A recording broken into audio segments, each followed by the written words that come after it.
mani kuva uwo umunsi ku munsi Joly twatangiye kuvuga kuri telefone yo guteretana cyangwa by'ubushuti busanzwe kereka umutima wawe niba warabitekerezaga wanjye ntabwo nzi ariko ngiye ubwanjye ntabyo natekereje kereka umutima wawe ubonye uko wawubaza ariko nuko so ubwo Joly dukomeza uko mu gihe noneho cya Miss Rwanda urabona ko akundi batangiye kujya mu media nka mu connectinga mu bitangazamakuru bitandukanye nabwo n'abantu batangiye kuvuga ngo mudandi ngo umugabo wa Joly epurutake atari ko byari bimeze noneho nyuma mani byaje gufata indi ntera ako kana kenshi ntabwo njya nkunda kukibagirwa so igihe cyaje kugera rero ubwo atwaye ikamba maze gutwara ikamba dukomeje kuvugana ariko ntibyaba cyane kuko nyine ntabwo mbiza abantu hari ukuntu bahinduka kenshi umuntu amaze kugera ku cyo ashaka hajya atangira kugenda asubira inyuma agenda marishariyeri ariko dukomeza kuvugana mani yigeze no kujya ahantu umuntu kaze umwaza kumuha gift ya hatari byose akabimbwira twavuganaga umunsi ku munsi abazi Masisi barahaza abajyama tugeze Nyabyiyoni man hari amasasu menshi ngiye nubwo navuze ko ashobora kugera n'umurayo ashobora kuba nanarenga kuko barasiraga hejuru pa biteye ubwoba icyo gihe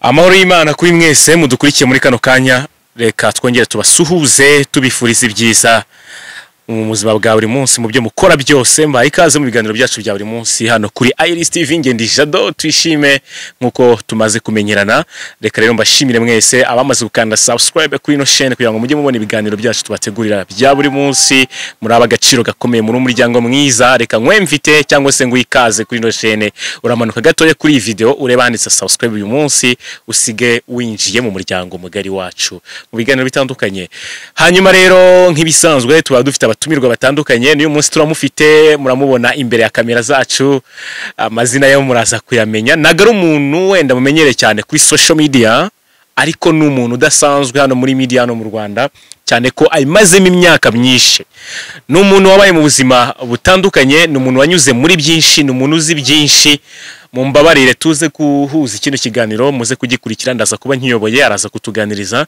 tuze kugeza ku munota wa nyuma kuko uyu munsi ndabizi ko ndabararikiye ko muri buze kunguka byinshi bitandukanye cyangwa se muze kumenya makuru menshi mutari muzi reka mbanze mwakire kuri Iris TV wa mugabo we Jado ndagushimiye cyane buriya ndaza kuvuga nk'umunyamakuru mvuge nk'umuhanzi iyo mvuze ngo ndaza kuvuga nk'umunyamakuru mvuge nk'umuhanzi buriya hari ukuntu umuhanzi usanga wenda hari ukuntu avuga ariko ugasanga ni gake iyo rero umuntu avuze nk'umunyamakuru ubwo avuga nyine cyane n'umwanya akagerageza kuwubyaza umusaruro nitwa rero bundi amazina ubundi abantu benshi banzi nka Mudandi Frank niko banzi ariko ubundi mfite ubundi amazina yanjye ni nk'ay'abasenyeri ubundi ngiye nitwa Ndamyirokoye urumva izina Ndamyirokoye ni nkuko wumva ba Musenyeri Mbonye Intege ba Musenyeri Nzakamwita ba Rubwejanga n'abandi urumva ni nk'abasenyeri nanjye ushaka kwanyita Musenyeri Ndamyirokoye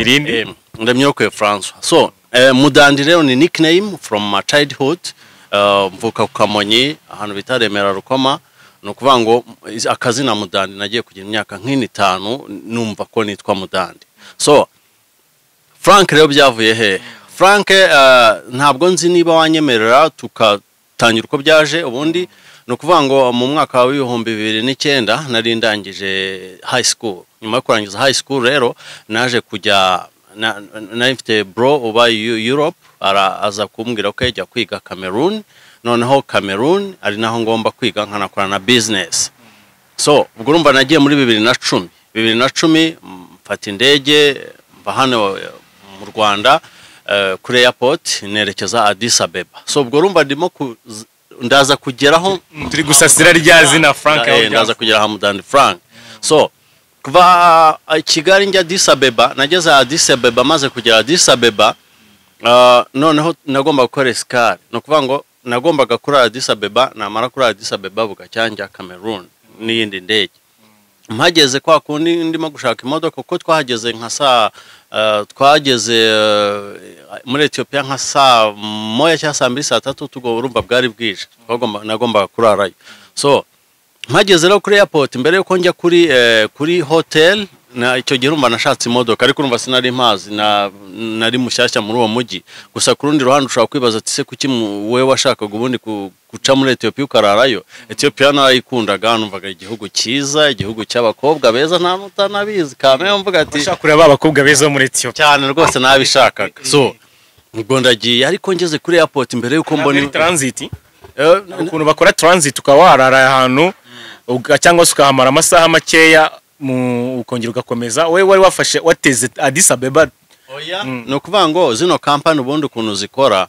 hari igihe niba wavuze ati wenda ndagiye wenda Brussels ariko ndaca wenda muri Nigeria iyo ari company wajyanye nayo ishaka kukugezayo ukararayo ariko mu gitondo ikaguhindi indi ngenzi yayo iyindi company niko bigenda so ubwo rero aho ngaho muri Ethiopia kuri airport nahagiriye ibihe bibi cyane ku rwego rukomeye kuba natangiye kwicuza atari ku bundi nifurije iki kuza muri Ethiopia kuhanyura so uko byaje kugenda rero ubwo umuntu ashakaga umuntu njyana ku kibuga cy'indege umuntu yashatse kunyiba amafaranga arambwira iki niki kugira ngo ugeze hariya urama amafaranga ibintu nk'ibyo rero ndamubwira ati ariko man ngiye amafaranga nishyuye ku ndege harimo amafaranga byose birimo hoteli imodoka everything is in so ubwo ndamureka maze kumureka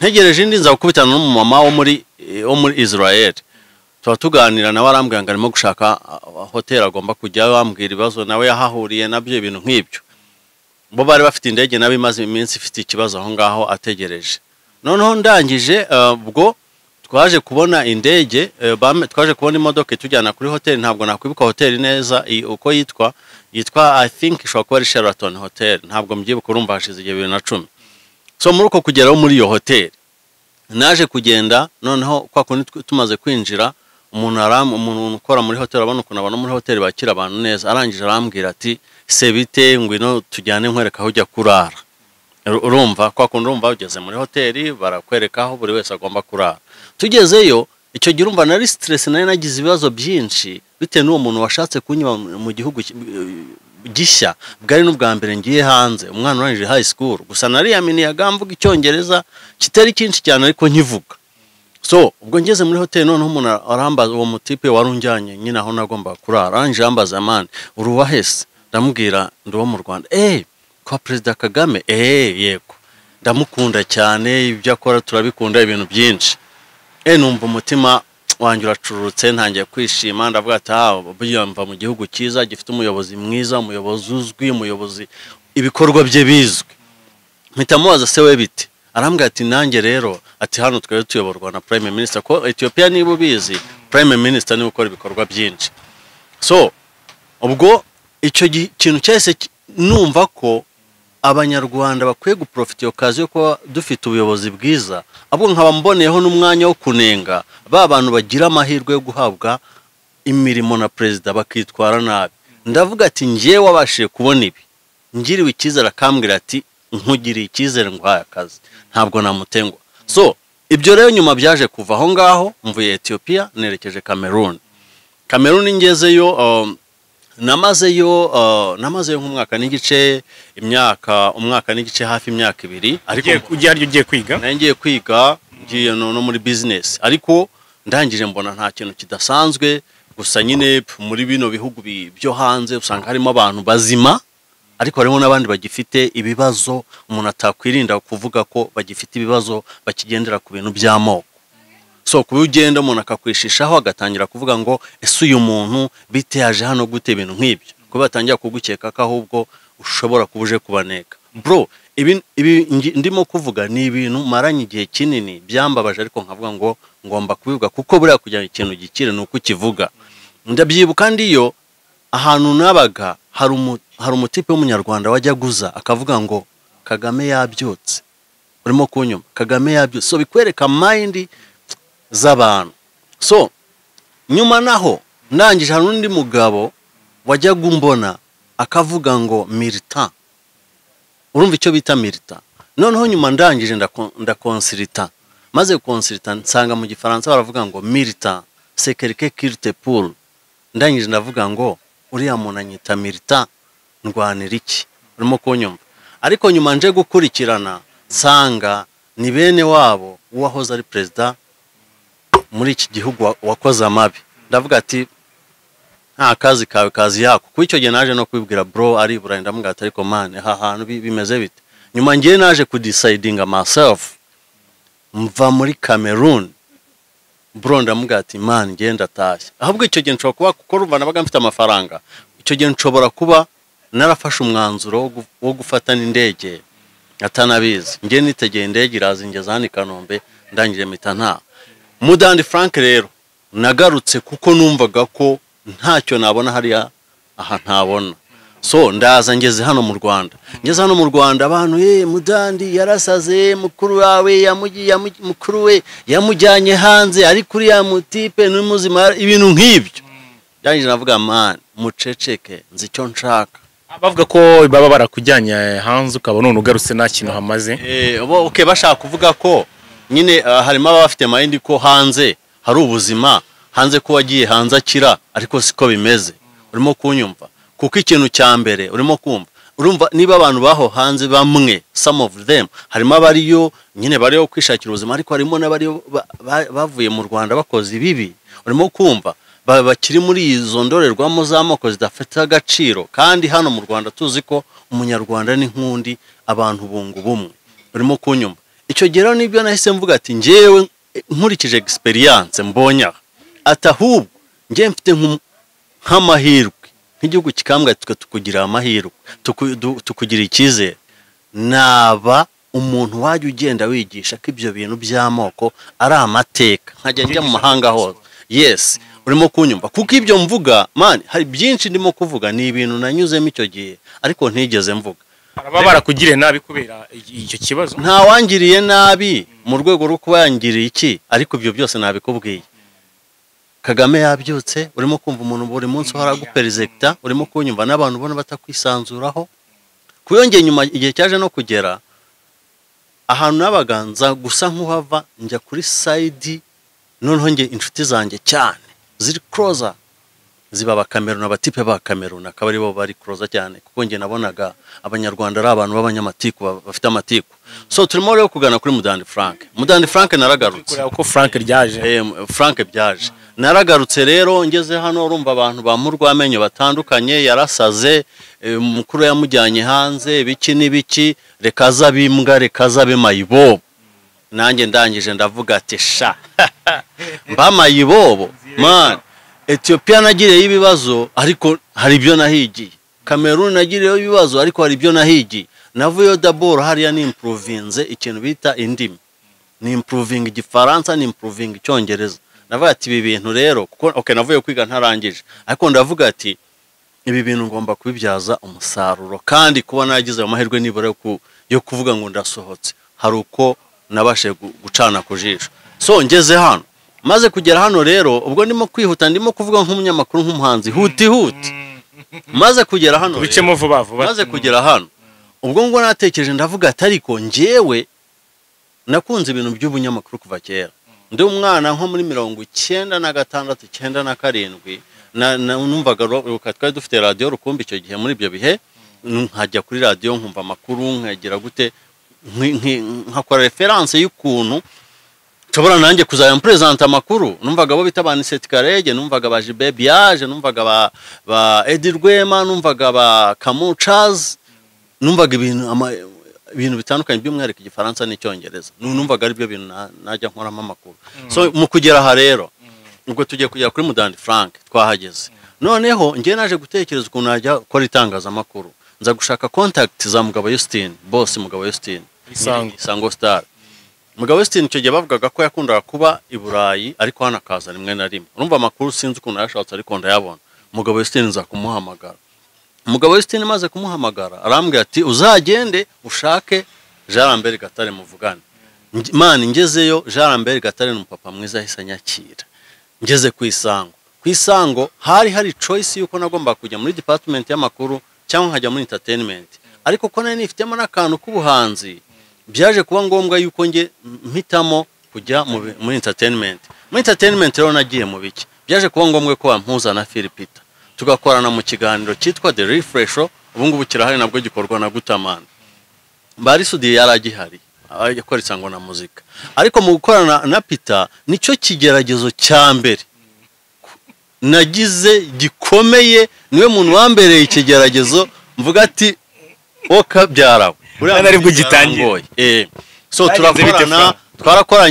twakorana urumva akajya nkasa kuri microphone, hazaga n'abandi babebe ba stagiaire, umutipa aza kunaniza ku rwego ruri international. Hahandi umuntu akunaniza ukavuga ati pe urananije pe. So aruko kuri mikoro umuntu avuga akajya kwima umwanya, ukabura amagambo wajya kuvuga ukumva kuvugiyemo, akakwima umwanya akanagukasa. Noneho nyuma ndangije ubwo ngubwo byaje kugeraho, haza kuza Dream Boys yari itari yakomera bro, yari itari yakomera batari bafatisha Platini, urabona ko izitangaza makuru. Noneho nyuma aza kuza gusaba stage hari, ariko ari no mu rwego rwo gushaka n'akazi. Ikindi nacyo ngomba kuvugaho, icyo gihe ntabwo Jado, ntabwo mbizi, sinzi niba ari izitangaza makuru cyangwa utaragize cyangwa ari izibindi, ariko nge mvugisha ukuri singa amandazi nk'uko Imana nayo itageraho. Icyo kintu nkikubwira, iyo mvuze ibyo no nukubanga ikintu mba ngomba kukivuga uko kiri. Platini rero yaje hari, urumva yizeye Butare ibiki ibintu nk'ibyo.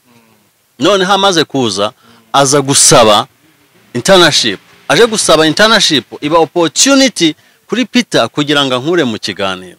Icyo gihe Phil Peter aragenda nteranya na Munana icyo gihe ari chief editor, amaze kunteranya nawe biba ngombwa yuko sohotsa aho ngaho. Ubwo mbangiye uko nguko, mbangiye kubera Platini, mbangiye kubera Phil Peter, gusa ni n'umwanya kugira ngo mbwire na Munana yuko icyo gihe yafashe umwanzuro uhubutse. Gusa nkashimira by'umwihariko umugabo Justin, boss umugabo Justin warwangiriye icyizere, akampuza na Gatare akangira icyizere. Byaje gukomeza rero nkomeza kuza ngerageza, hahise hajyaho ubuyobozi bwa Arudo, ariko ntibyashoboka yuko nsubirayo. Nyuma nkajya njyayo abantu batandukanye barimo Claude Kabengera bakambwa Frank proceed like this, ariko ntibyabashe gushoboka. Ndi kuri microphone rero niho natangiye gukoresha Mudandi Frank, niho hano natekereje yego, nibwo natangiye ndavuga ati okay, ubusanzwe mfite akazina Mudandi, reka nkoreshe Mudandi Frank. Ariko noneho ubwo nubwo icyo gihe nakomeje uko nyuma naje kugira biranga nsubira mu cyaro biranga, nza no kujyana n'Ibujumbura. Ibujumbura ndatesekara, navuga mvuze ko nabayeho nka mayibo Ibujumbura, ntabwo naba mbeshye, kuko Ibujumbura ndiyo naragiye icyo gihe, ariko njyanayo wa mutima n'ubundi wo kumva nakora itangaza makuru. Kubaho bigoye Frank nkundira kugira ngo n'umuntu kudukurikira muri kano kanya aze kumva imwe mu mirongo turi busange muri kino kiganiro, ariko tuje dukomeza muri uwo murongo urimo kuko ni sawa, kugira ngo dusasire ibintu neza bigende ku neza. Bumve n'impamvu twari twanagutumiye mu by'ukuri. Ari byavuzwe ko wari umugabo, wabaye umugabo wa Miss Joly. Ibyo bintu turi buze kubigaruka abantu nyine banabyumve, ukuntu warashwe amasasu 200.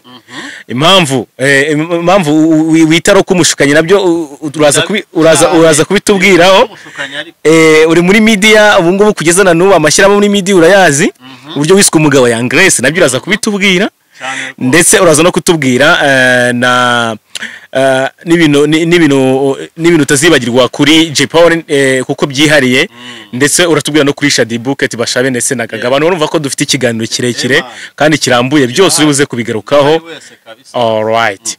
So ariko akandi kantu uraza kutubwira n'impamvu wifuza ko Jason Dadu yazicarana na Satani. Ibyo byose nifuza ko bazicarana na Satani, ariko wenda bazicarana nawe mu bigo butandukanye. So rero ubwo ibyo ngibyo nimo kukubwiraho, twamaze kugera hariya havuga ku mashyari mu itangaza makuru. Urumva ibyo byankoreye. So njya Ibujumbura naragerageje, ubwo ndimo kugerageza kwihuta, njya gushakira akazi ku Isanganiro. Urumva ni za 2013, gusa ntibyashoboka. Icyo gihe bari bafite umuyobozi w'umetisi, nabonaga ari umutipe umeze nk'umetisi, ndagerageza ntibyashoboka. Hari na radio bitaga Renaissance na TV, naho ndagerageza biranga, ariko ku Isanganiro hari ikizere ko bishobora kuzashoboka. Nyuma rero nza kugira ndavuga ati aha hantu siho, nza kwigarukira. Nje kugaruka ubwo nibwo naje kugira urumva naye nabashe kumenyana na Dashimu ndaza nsanga ari ku Mirasire, nsanze ari ku Mirasire.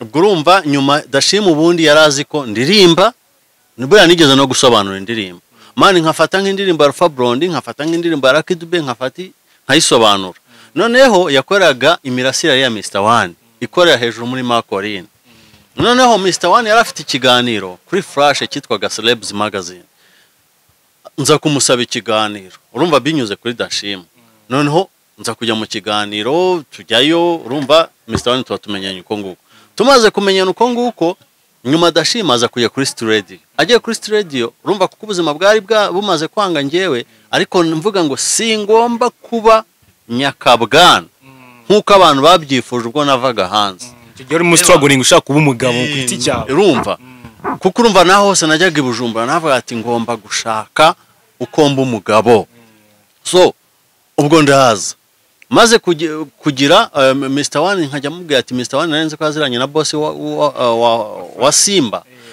icyahoze ari Simba donc urumva boss numvishe ko Simba supermarket yahindutse mu boss wayo none nkajya mubwira ati ariko wanshakiye akaze muri Simba Mr. One harakabona ko bitafitinga ngira aho mani bitewe n'ukuntu n'ubuzima bwari bubi noneho biza kuba ngombwa yuko nanamusaba akazi ansabira akazi muri Fantastic kuko numvaga aho ibintu bigeze nakwemera nkajya nserve ebana ariko icyo gihe nabaga muri family nta kibazo nawe mfite none Mr. One aza kumbwira ati sasa ngwino aho dashima agendeye ngwino uzajya unshakira tujyane mu kiganiro mbanje uko nguko mu kiganiro mbanje icyo gihe uko nguko ku mirasire noneho muri weekend urumva amakuru nkayegeranya nibuka ko icyo gihe mu gutangira challenge nagize nigeze guhamagara piano de groove man aranje nyuma abwira Mr. One ngo ariko ngo bari abantu ngo bawohereza ngo bameze ngo nk'imbwa zihumagira ngo bimeze bite piano nyuma tuza kumenyana tumaze kumenyana ntabwo nigeze mbimubwira karingi gusa nyine nawe ndamunenze kandi buri amani ugira neza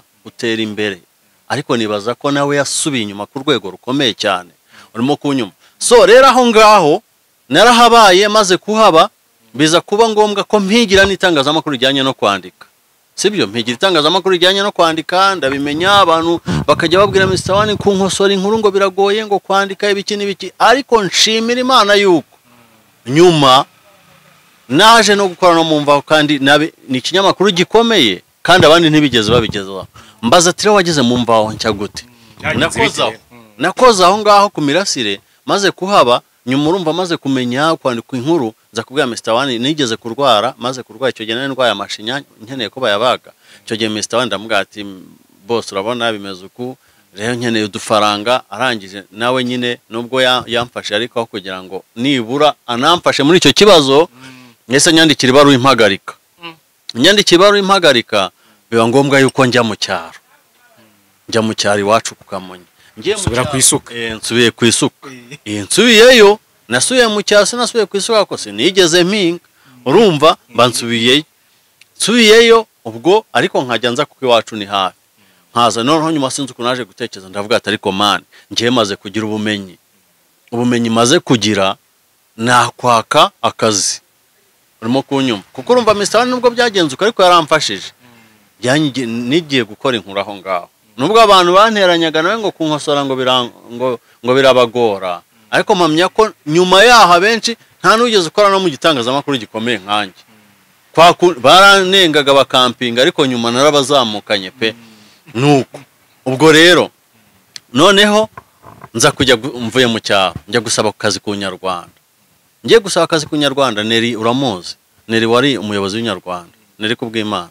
yego noneho ngezeyo musangana n'umutipe nyirumugigango.com bita Joseph Ramos noneho nerarambwa ati rero nta kazi gahari ariko urumva naye nivuze ibigwi nakoze ku Isango nakoze ku Mirasire najyaga njya no kuri Flash man nzi kwivuga bikaze bro noneho ndangije ubwo ngubwo nerarambwa ati rero nta kazi gahari ariko wavugana n'uyu mugabo mugapanga ubwo uwo mugabo ahita ambwira ati rero wowe uzaze muri iyi minsi tuvugane numva kakaza kampaye man njyayo wampemba amafaranga atari menshi ariko icyo gihe nayo nari nanakwiye nayo nari nkwiye kuko icyo gihe agendeye kuri experience nari mfite yampembaga menshi kurusha abo nahasanze ariko urumva yaramvaga umuntu yanyuze ku Isanga iki akumva ko mfite CV ikomeye cyane so nyuma rero urumva nakoreye kwa Yozefu, maze gukora kwa Yozefu ku muryango ku muryango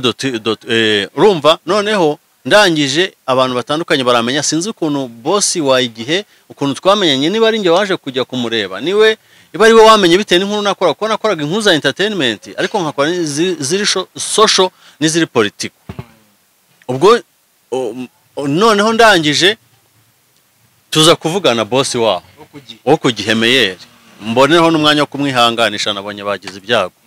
Noneho ndangije Meyeri aza kumbwira ngo nzajye kureba chief editor, wari chief editor icyo gihe yitwaga Shaba Eric Shaba yakoze kuri Nabaye.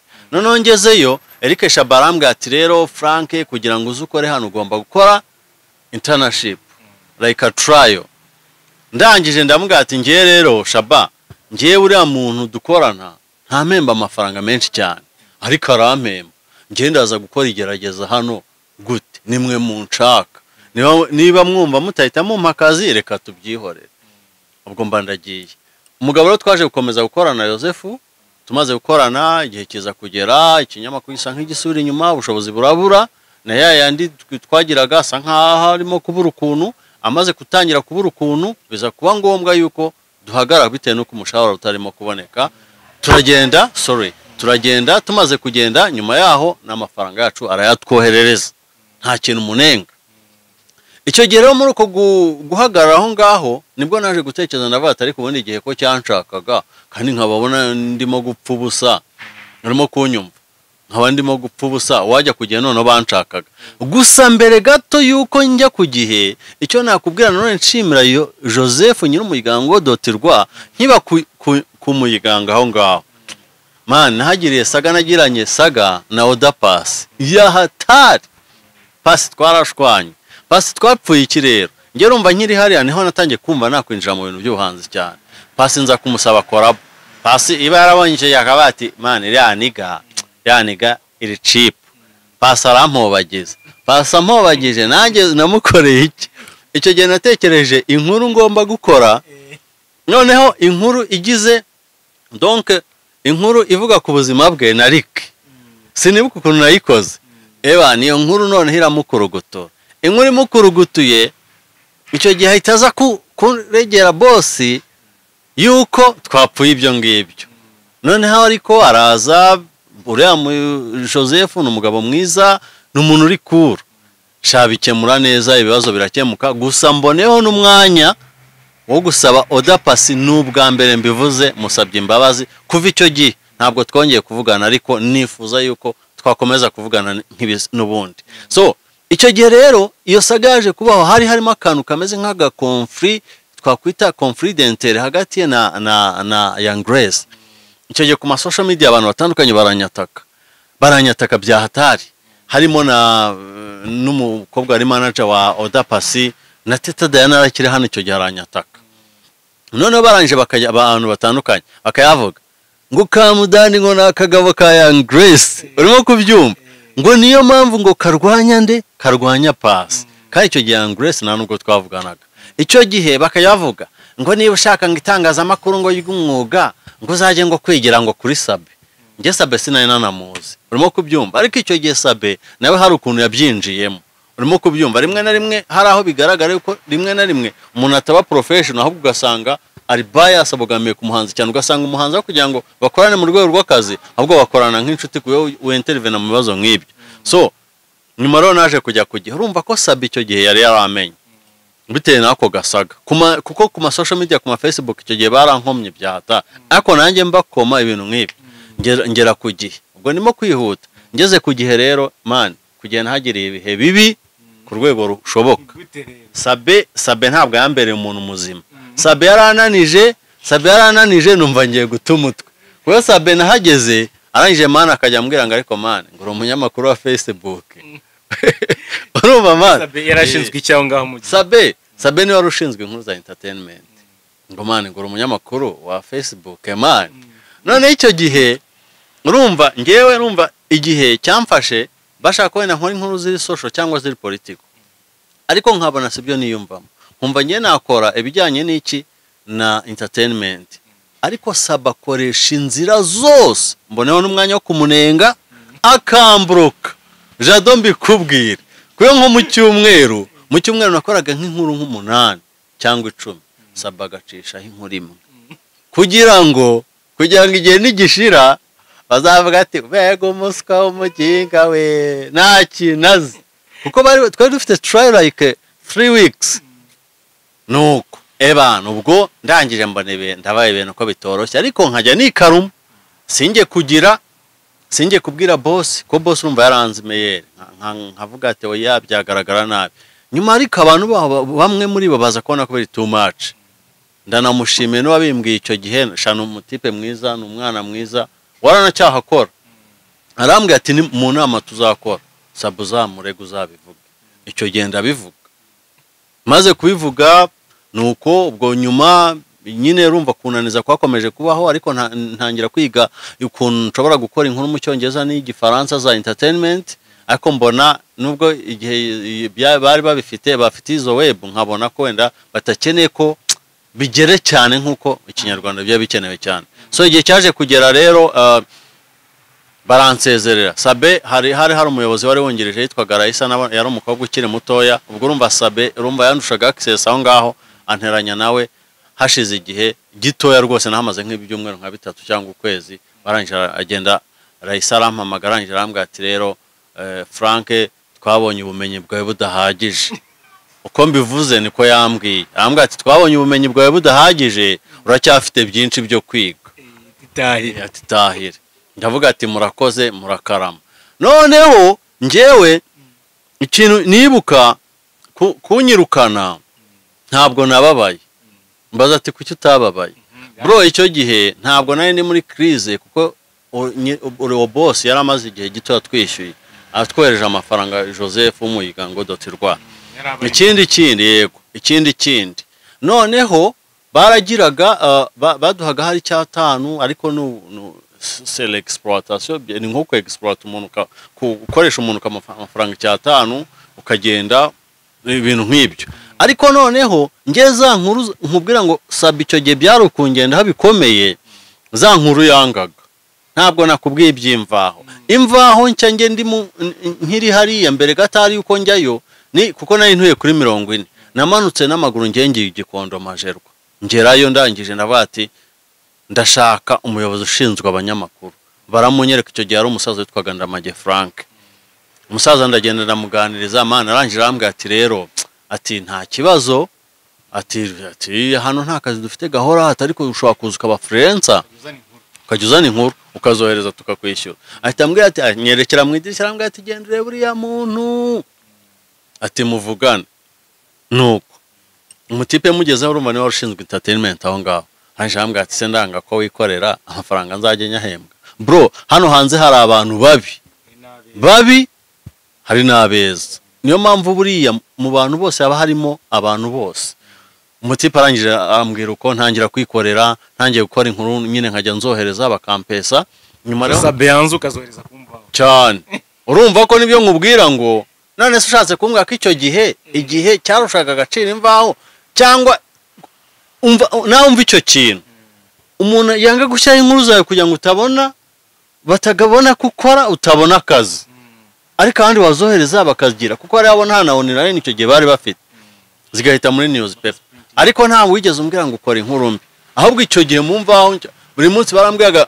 kudakora kutohereza inkuru ko babonaga ko nshoboye kandi nari nshoboye man nari nshoboye kuko nta utarabibonaga ahubwo hari igihe umuntu ababona akabona gufitiye ubwoba na hariya no kwisango na Peter afite ubwoba kuko abantu benshi baravugaga ngo bari bazi ko mvuga neza man bose bakabimbwira bakaappreciatinga ariko afite ubwoba avuga ati uyu mutipe azankura mu kibuga imvaho ncyariho naje kwinjiramo gute hari umutipe wakoze kuri The New Times no sinzi ikindi kinyamakuru yakozeho yakoraga inkuru z'icyongereza mwifurije n'iruhuko ridashira yitwaga Hassan ubwo Hassan twaramenyanye by'abanyamakuru tukajya tujyana mu nkuru nanjye nabona inkuru nkamurangira ibintu nk'ibyo arangije aza kumbwira yuko mumvaho ncyabashaka umuntu noneho bagomba kuha akazi kuko bari bagiye kuzana website uzayikora ibintu bya entertainment noneho nyuma aza kumpuza n'umu web designer bari bazanye witwaga Alex noneho njya kumureba ngiye kumureba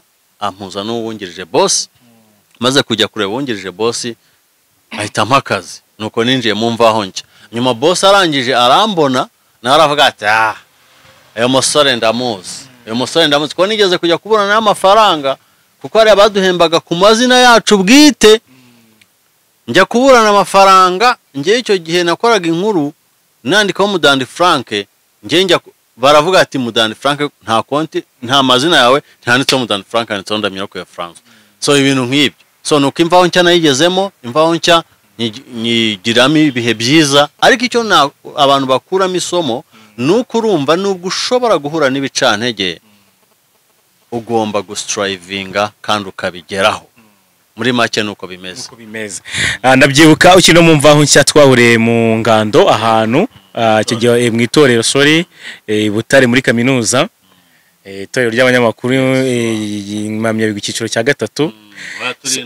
Turi cyane turi impamyabigwi, sinzi n'utabyemera ibyo yemera yaba afite ikibazo.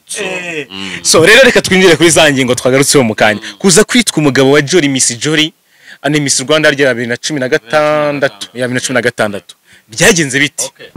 Ku rundi ruhande rero wenda mbere gato ahari ntabwo nzi mu mvaho nshya narahabaye, nza no nahagaze mu bihe bya covid na Mudandi ndi umuntu ugira discipline, nta wigeze nyirukana.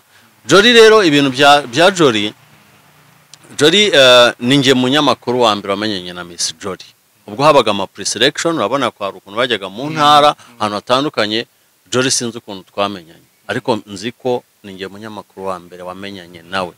Gusa naramubonye mbona no umukobwa mwiza pe, ariko nubu aracyari mwiza.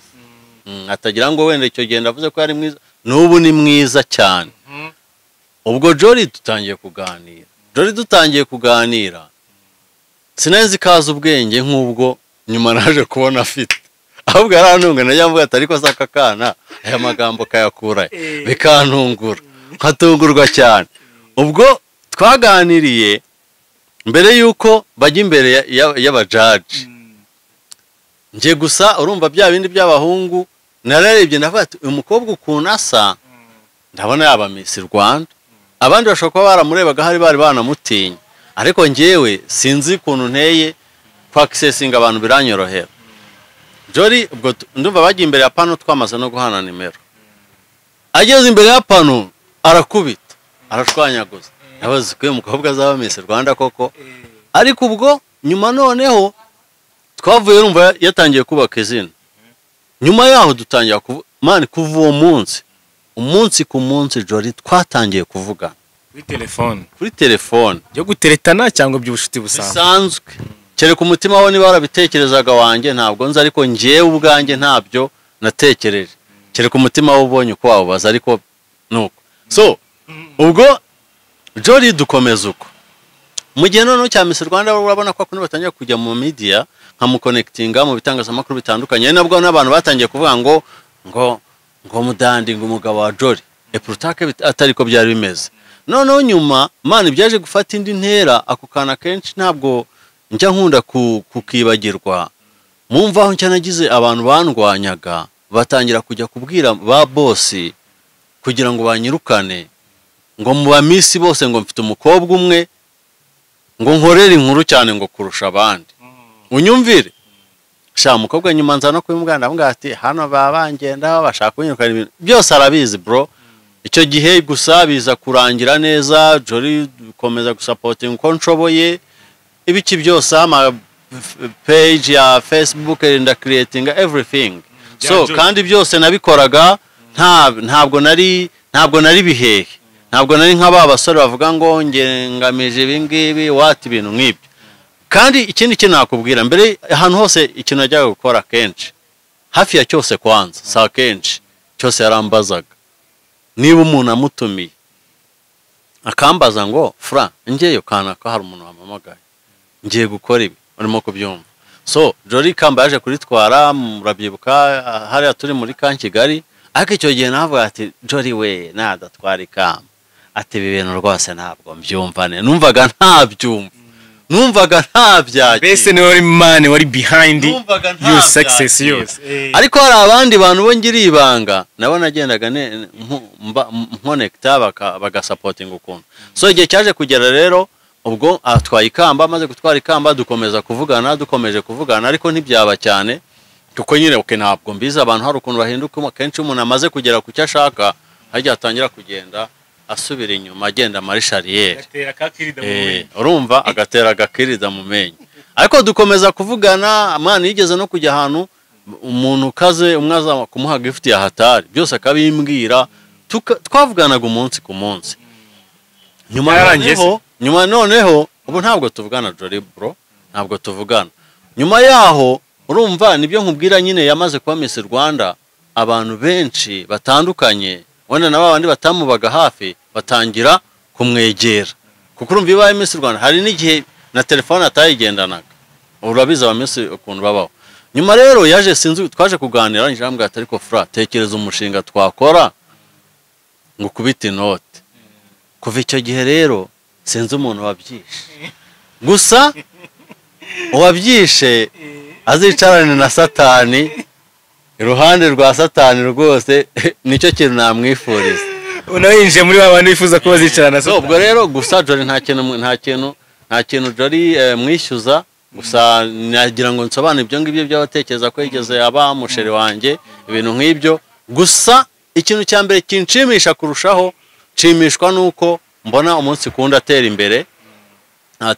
kandi ikindi umutima wanjye wo gufasha ntabwo ari kuri we gusa ko na nyuma hari n'abandi nafashije nafata nk'urugero mu minsi yashize abantu bumvaga Miss Vanessa kuri Radio ninjye waramujyanyeyo ni deal yanjye ninjye twarahuye ko bari bose tuziranye kuva kera abashuti ba Miss Joana bande biba ngombwa ko deal nyikina hari kuri Radio twagomba gukorana ikiganiro ntibyashoboka kuko na boss waho hari byo twanegotiatinga mu rwego rw'amafaranga ndamubwira ati ngewe amafaranga rwose bitewe n'ibindi nkora ayo mafaranga ntabwo byashoboka so muri make rero nibyo bya Miss Joly yego yes afite ibibazo byinshi mudandi turagerageza cyane tubinyuramo uko byagenda kose turakoresha igihe neza dusigaje iminota itari myinshi okay uratubwira rero uko haje kuraswa amasasu 1200 ni wapfa byagenze bite ibintu samakabya nkuru ibintu ukuri kubimo nibiye ibyo yarebye muri filime se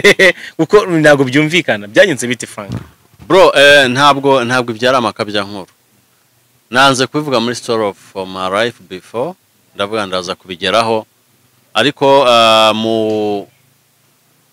nkiva hanze nkiva Cameroon icyo gihe nakundaga ibintu by'amabuye y'agaciro nza kumenyana n'umuntu hari studio bitaga Bridge yaje kuba top 5 sai hari umutipe wahakoze do remember niba yaritwaga ntabwo naba mbeshye sinibuka ukuntu yitwa iba ari Jimmy icyo gihe twadirinze ntabwo nibuka uwo ari we neza wene ntazanabivanga cyangwa ashobora kuba ngo nyuma yari wahakoze nyuma nawe twamenyanye ntabwo nakwibuka ukuntu uwo mutipe yitwaga noneho uwo mujyama ndangije tukayatuganira ibintu by'amabuye y'agaciro ndangije namubwira ati man ngiye numva najya njya muri Kongo nkakora ibintu by'amabuye nkibone inote nkagaruka urumva naye nanze no kuba kure y'igihugu cyanjye urumva nuko ubwo ndangije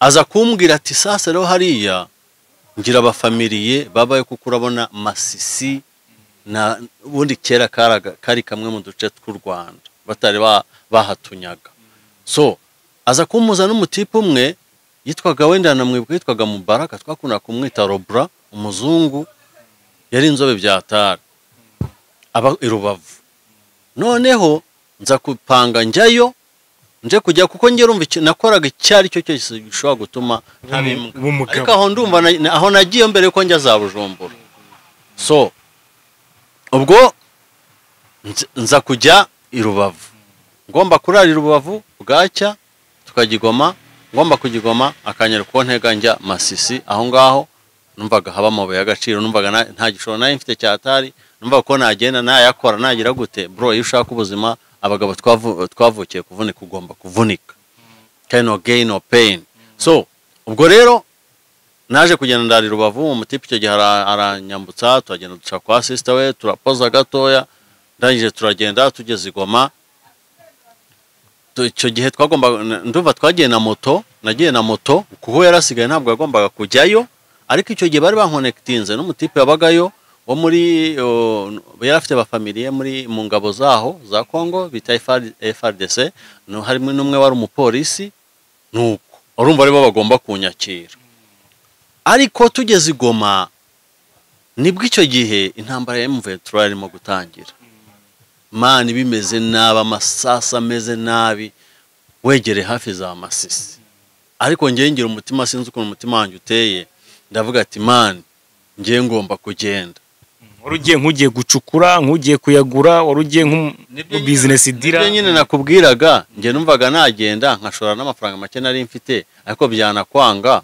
nkanacukura byose nkaba icyo nzi nuko numvaga nshaka amafaranga igishoboka cyose nari kuki numvaga nta kibazo nuko ubwo ngubwo tugeze i Goma muri uko gufata moto twatangiye kumva ko aho muri izo nzira ujya Masisi bimeze nabi mani turagenda tumaze kugenda nibuka ko twageze ahantu bita Nyabyiyoni abazi Masisi barahazi abajya tugeze Nyabyiyoni man hari amasasu menshi ngiye nubwo navuze ko ashobora kugera n'umurayo ashobora kuba nanarenga kuko barasiraga hejuru pa biteye ubwoba icyo gihe byabaye ngombwa yuko tuva kuri za moto tugenda n'amaguru hari n'abandi bantu twakubitaniye icyo gihe mu rugendo mane turagenda aba bantu baba bashobora kuba bararengaga aho ngaho nayo ngiye konge nayo ngiye ahantu bita mu Rubaya ni mu gasantere kaho ngaho Masisi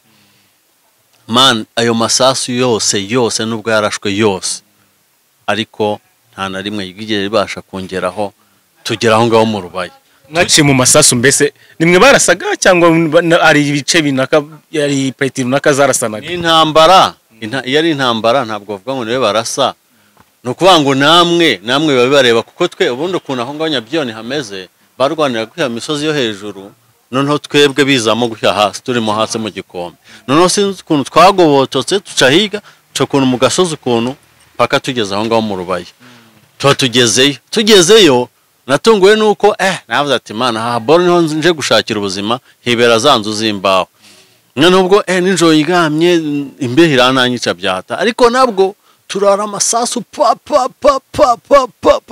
biteye ubwoba kuko aho ngaho mu Rubaya ho ni no mu gikombe amasasu akava hejuru man abatipe bakambwira ati rero kugira ngo ati ibintu ni hatari nyuma muri uwo mugoroba mbere yuko tujya mu buri nagiye mu gasantere n'abo bantu tugezeyo tubona umumotari umwe bamurashe ku itako yewe ndavuga ati man bibora ahantu niho naje man ntangira kuvuga ati yewe icyankuye mu Rwanda ubu koko ni iki cyanje ngo nde gushaka amabuye y'agaciro numva ntagiye kugira ubwoba songeye mu gitondo nagiye gutembera ko hari haba inka nyinshi umuntu umwe waho icyo gihe turajyana mu rwuri bampa amata gusa icyo nakubwira cyo hariya ntabwo nzi n'ibintu byarahindutse ariko icyo gihe nta mitwe yindi nahabonaga wenda ngo uvuge ngo hari FDL kubi wabaderanje icyo gihe nta kibazo cyari gihari uretse nyine icyo gihe iyo ntambara ya M23 itangiye gututumba ibintu nk'ibyo so nyuma ubwo mvuye ku aho hantu kunywa inshyushyu ariko umutima wari wandiye numvaga bimeze nabi ubwo ndangije ndamanuka mbona ifuso ihetse amakara mvugana n'umushoferi ndamubwira ati man mwamfashije biki konge nari maze gufata umwanzuro wo guhita ndagenda barangije bambwira tugenda uzane ndababwira ati reka njye kuzana bag yanjye nahise ngenda nzamuka niruka kuko ni nko ku muhanda ukuntu nk'iminota nk'itanu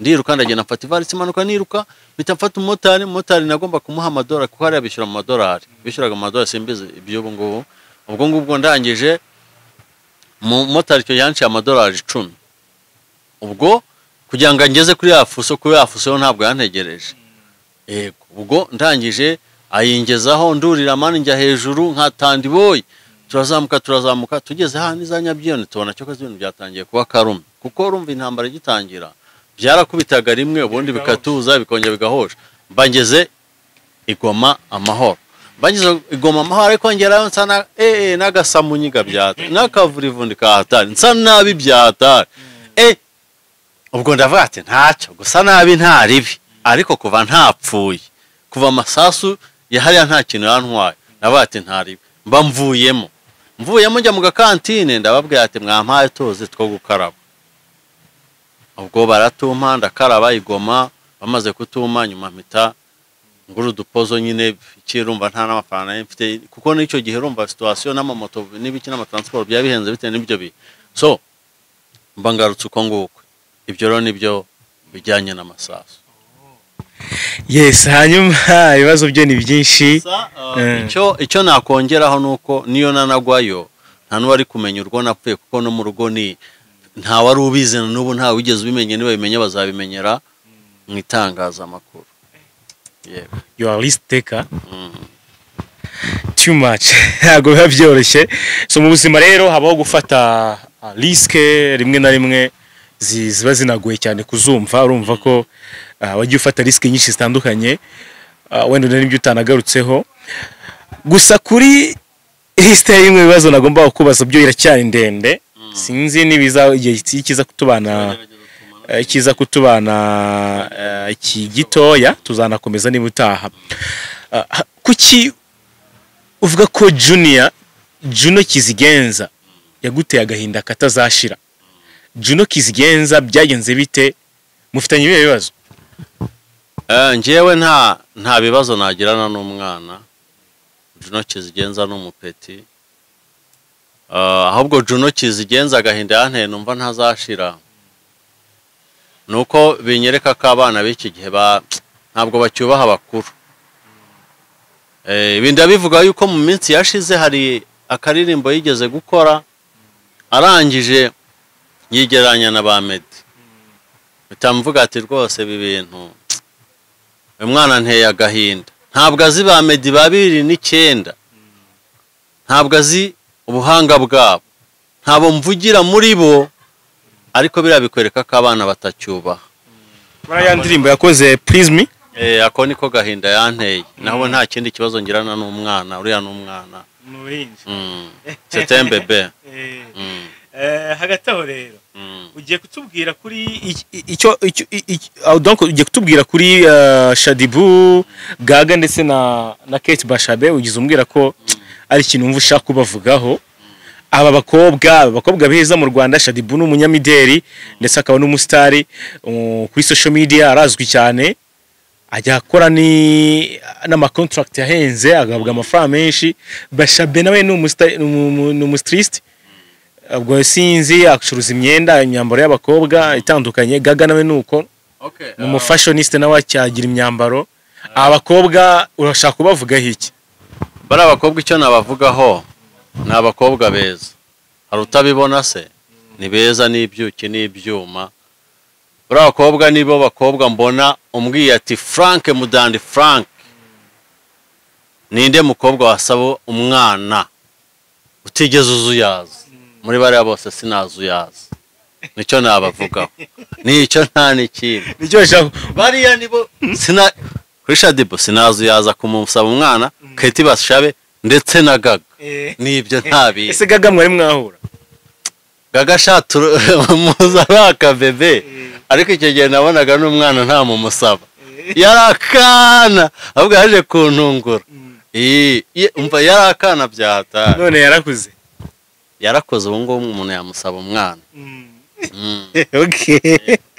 So nagari byinshi cyane ahasigaye ndi bugarukeho noneho ariko nk'umunyamakuru umaze igihe kinini muri no showbiz ukunita assignment ndetse unayikoramo wari umubwira ati ese koko ari ibintu nyendera bikambabaza cyangwa se nyendera nkumva nagira icyo mbivugaho niyo mpamvu mwumva ndi kugenda mbigarukaho nyine ibyo twagiye tuvugana na mbere yaho gato umbwira ati nari ibyo navuga kuri fata ku mavuta super manager Brian ati kwera saga zabo n'ibintu bahoramo ati mbona ari ibintu nabavugaho.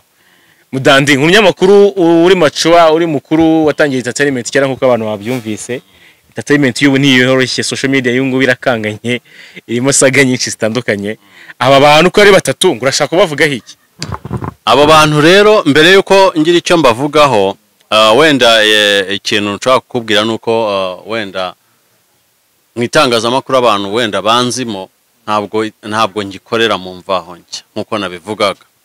Ubu mfite company ya silence nkorana nayo mu bijyanye na marketing, ariko kuri ubu nubwo itangazamakuru nta ririmo cyane, nkora nka donc ngira YouTube channel yanjye, natangiye kwigisha indimi, natangiye kwigisha ibintu bitandukanye, yitwa Rwanda Showbiz News TV. Rwanda Showbiz News TV. Ikindi umuntu ufite amafaranga, atari babandi babeshye, atari babandi biyemera, ushaka umuntu wakora marketing ariko kuyo bitambangamira no mu kandi nkora, mpamya ko ari nge munyarwanda ushaka gukora marketing mu Cyongereza, mu Gifaransa, mu Giportugal, mu Gishinwa, ibyo byose ashobora kuzampamagara kuri 07 8 30 80 35. Ikindi wenda tutavuzeho gato, ese igitaramo ndimo gutegura cyungirije ikizabera mu ijuru akiza, uraza kukigarukaho. banza umbwire kuri Brian nafata ku mavuta icyo ushaka kubambwiraho nyine.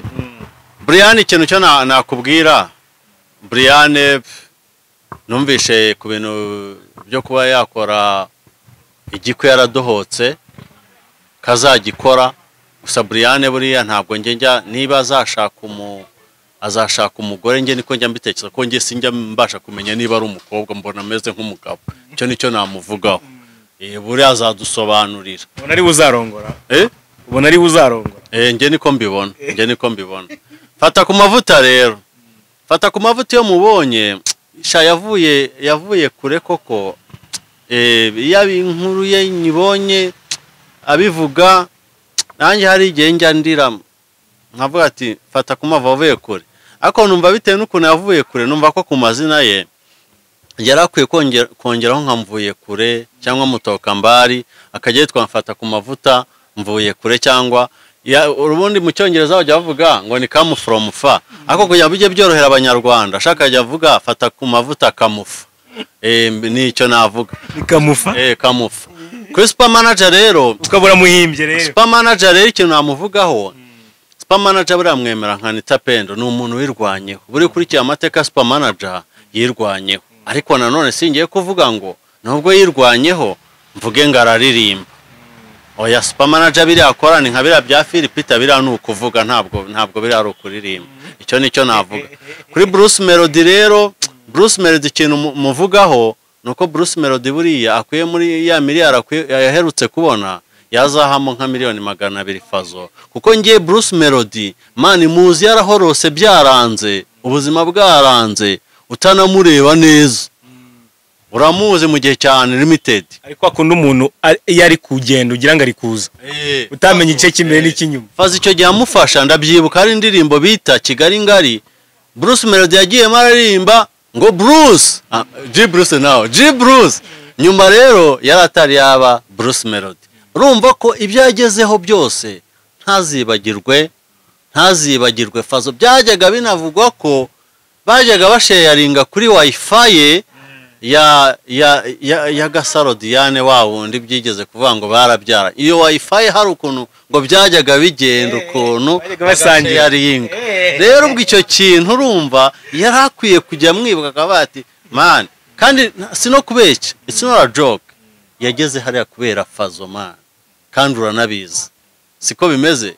Yego turabyumva cyane, na Maroc yose ajya akora byose urabizi bro. Akorana ba ni byinshi. So nuko bimeze rero, ngo tubwire iki gitaramo rero, turi kugenda tunagana no ku musozo, turasoreza ku kino gitaramo n'amasari kudufata.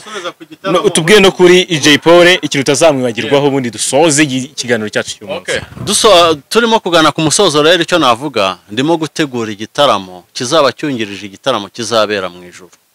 Kizabera mu ijuru cyo urakizi fra. Mu ijuru ubundi bajya batubwira ko bizaba bimeze cyane, bizaba bimeze neza cyane, niko tubyumva. Ariko numva ko kirenze. Ku rundi ruhande rero abantu bashobora kwibaza ngo Frank ubundi mu buhanzi bimeze bite? Ngiye mudandi Frank kugeza ubu ngubu mfite korabo n'abahanzi 6 batoroshye. bakomeye. bande Mfitanye indirimbo na Masamba, mfitanye indirimbo na Makanyaga Abdul, mfitanye indirimbo na Nzayisenga Sophie, mfitanye indirimbo na Maria Yohana. Iyo ndirimbo yitwa Kenyera Ukomeze. Urimo kubyumva? Ni indirimbo irimo abahanzi bakomeye nta wabihakana. Mfitanye indirimbo na Young Grace yitwa Sheri. Nubwo bigeze kumbeshyira ngo ndakagabo ke. Niko bavuze. Icyo gihe ariko abavuze ibyo nabo mbasabiye kuzicarana na Satani akabashyira muri wa muriro. Urumva? Mfitanye indirimbo na Jace. Rero ibijyanye n'icyo gitaramo ndimo gutegura korabo yindi. Igitaramo kizaba mu kwa 12, ariko ku rundi ruhande hari abantu bo muri Canada, hari aba-Canadian, umwe yitwa Terry ni umugore, undi yitwa Jefferson, umugore n'umugabo. Baraje hano turaganira, nubumva ibyo nkora ni byiza, mbagezaho igitekerezo. Bambwira ko muri icyo gitaramo barimo kudiringa yuko buriya Celine Dion nubwo yegera umuntu w'umuhatari bashaka kudiringa akazaza mu gitaramo akaririmba uretse we bakaba barimo kudiringa Jay-Z na Swiss Beat. Uretse abo biracyaza ntabwo ari ugutwika papa, ntabwo ari ugutwika. Uretse bo Beyonce sibyo akaba yazazana n'umugabo we Jay-Z, bakabategura probably yuko bishobotse. Hari n'indirimbo imwe kurumva ngiye ngomba gukora collab ebyiri. Indirimbo imwe ishobora gukorwa na Jay-Z cyangwa Swiss Beat, ariko ntabwo tuzi niba izakorwa online cyangwa bizaba ngombwa yuko nzajya ubu muri iyi minsi nkora ingendo zikomeye cyane. Ntibigutungure ngiye nshobora no kuvuga ngo kuwa gatatu cyangwa kuwa kabiri nzava hano nje nko mu Ruhango n'amaguru, nzamare nk'iminsi 3. Urimo kubyumva? Kuko nshaka ko igitaramo kizajya kugera atari bya bintu byo kugera kuri stage batangira ngo so ni ibyo ngibyo nabivugaho. Igitaramo kikazabera mu Rwanda bose bari kumwe, cyangwa izo ni proposition kuvuga ngo hataje Celine haza Jay-Z na Beyonce, hataje Beyonce haza Swiss Beat? Ntabwo ari proposition, kuko bariya ni abazungu barimo kudiringa nabo. Urimo kunyumva? Bo baraziranye, bafite uko baziranye. Urimo kunyumva? Gusa ngiye buriye kuvaho kwa Trump kwarambabaje ko nabo bantu bababwiye ati ngiye bishobotse nubwo yavuyeho mubaye mumutumiye akazaza akube yagera hano nkamubaza ngo Trump koko waratwangaga nk'abirabura, ariko barambwiye ngo turacyagerageza nabyo. So reka tubyizere, kandi ntabwo ubundi ntabwo bari bakabinyemera kubishyira hanze, ariko kuko nzi ko batavuga Ikinyarwanda nanjye ngira guha nkavuga ati buriya ntabyo navuze, nta nibyo nzabivuga mwamaye uburenganzira. So muri make ni ibyo ngibyo. So reka dusoze ngogira ikivuga rero kuri Jay, ikintu utazibagirwa kuri Jay Paul nagomya kuvuga ngo azagira iruhuko ridashira no gukomeza umuryango kuko baracyababaye. Iyo kene nibwo bakwikiriyo bwa nyuma, nicyo kiriyo nyine bari bamaze icyumweru mu kiriyo birumvikana, ariko basoza ikiriyo kwa gatandatu. So urumva agahinda ko karacyahari hafi aho. So Frank, soza ugira icyo uvuga kuri Jay Paul ku kintu utazamwibagirwaho. Jay Paul ikintu namuvugaho, Jay Paul ngiye muzi kera kuva hari hahoze ibisumizi. Hari ahantu buriya ubwo nayo ni yabaye n'indi topic, hari studio bitaga Limited. Safi yigeze kubamo receptionist hariya. Ibyo nabyo uzabimbaza. Twe muri music dufite background nini, ni naho nkubwira nuriya nifuriza kuzicarana na Satani uriya we n'umwihariko tuzamuganireho. So icyo gihe Jay Paul natangiye kumumenya by'umwihariko ubwo hari witwa Reka yahoze yakora kuri RBA, yababereye manager, nibwo natangiye kumenya, ariko mumvaho nshya mu itangazamakuru twaramenyanye cyane na. So Jay Paul rero ikintu wenda twakoranye neza, mumvaho nshya rimwe mu bahanzi nahamagaraga kama gahunda tugakorana neza. Gusa cyaje kumbabazaho natangiye gukorera channel yanjye Rwanda Showbiz News TV, nigeze kumubwira ati man shaka kuzamura channel yanjye, arambwira ati nta kibazo, ariko ikintu cyambabaje icyo gihe twavuganaga musaba gahunda nibwo yaragize kiriya kibazo cya kabiri bamutaye, ariko ibintu bitari byahatari. Ngiye kubona nk'ejo mbona Jay Paul bamufunze. so urumva kuba yari muri izo struggle ariko akemera ati nzaboneka ni ikintu cyiza. Ikindi nigeze hari ikintu bita Kigali Up Festival. Kigali Up Festival yigeze kuba ba brand ambassador wabo. Icyo gihe tuvuye muri icyo gihe inama ya press conference yabereye kuri stade, imaze kubera kuri stade icyo gihe arangije aragira inama irarangiye, imaze kurangira Jay Paul ambonye icyo gihe, niba ubyibuka Jay Paul yigeze gutunga imodoka yari ifite plaque z'indundi, sinzi niba ubyibuka. Aranje ambona Frank ugiye mu cyerekezo cya Giporoso tujyane, ndamubwira ati oya, ati ngiye ku kazi kurabona twakoraga hara muri Expo, ndamubwira ati imodoka yo kukazije ku ntwaso. Ibyo ni ibintu Jay Paul nkora mwibukiraho, kandi Jay Paul icyo namwifuriza ni iruhuko ridashira. Ikindi ni ugushimira cyane abakurikiye ikiganiro cyacu, nshimira Iris TV. Icyo nababwira, mwari kumwe nanjye Mudandi Frank aka the Hosho boy, the talented boy from heaven to the worldwide, l'Omignon international. Je suis fier d'être rwandais. Murakoze cyane. Ase okay, ngaho ririmba mu kantu gatoya nyine dusoza. Abantu bazikomeje kumva ngo uraririmba, unababwiye n'indirimbo zawe nabo bazisanga. Kuko nanone dusoje ikiganiro batanamenye na platform yawe ntago byaba ari sawa. Indirimbo mfitanye naba Masamba yitwa Kenyera ukomeze, ngira channel ebyiri. Ubundi iyo channel ntirwana nayibabwira aho bagiye bakandikamo Mudandi Frank muri YouTube ahitaza. Indi yitwa Sherry nakoranye na Grace, indi yitwa umuntu mbwa nayikoreye abo bantu icyo gihe. Nshobora kuba byo ntabikubwiyeho by'ukuntu nari ngiye gupfa. I think tuzabiganira ubutaha. Mumvaho ncyanagireyo ibihe bibi, urupfu rushaka kunsoma ndwima bizu, ibyo tuzabivugaho ubutaha.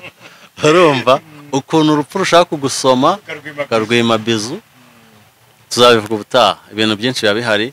Iyo ndirimbo gusigira iti Kenyera ukomeze twubaka u Rwanda, u Rwanda rwacu rwavuye kure, nimucyo turwubake,